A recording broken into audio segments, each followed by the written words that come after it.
రాష్ట్రంలో అసమర్థత, అవినీతి, చేతకాని ప్రభుత్వం నడుస్తోందన్నారు బీజేపీ ఎంపీ ధర్మపురి అరవింద్. ఆర్థిక క్రమశిక్షణ లేదని, పరిపాలన శూన్యమని అన్నారు ఆయన. వాగ్దానాలు నెరవేర్చేదే లేదని, నెరవేర్చాలనే తపనా ప్రయత్నం కూడా లేదంటున్నారు అరవింద్.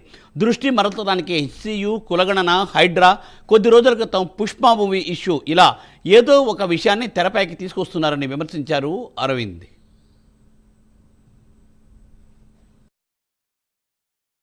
రాష్ట్రంలో అసమర్థ, అవినీతి, చేతకాని, అసత్యాల, అబద్ధాల ప్రభుత్వం నడుస్తున్నది.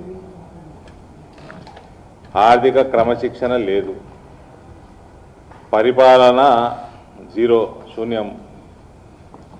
వాగ్దానాలు నెరవేర్చేది లేదు, నెరవేర్చాలన్న తపన లేదు, ప్రయత్నము లేదు.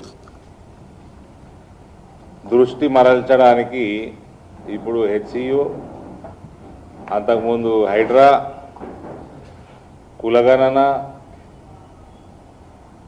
మధ్యలో 4 రోజులు సినిమాల మీద పడ్డారు. పుష్ప అనుకుంటా, హైడ్రా జేసీబీలు సినిమాల మీదకి పంపిండ్రు.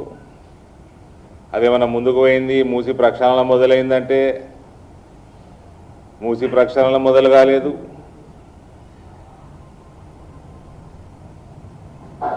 మీ ప్రభుత్వం భ్రష్టు పడుతున్నది. ప్రజలు మీ ప్రభుత్వము, మీ పార్టీ ప్రక్షాళన చేసే రోజులు కూడా దగ్గర పడతాయి.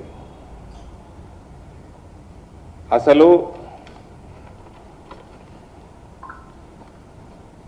వీళ్ళు చేసిన వాగ్దానాలు, దీని గురించి ఎవరైనా మాట్లాడతారు ఈ ప్రభుత్వంలో?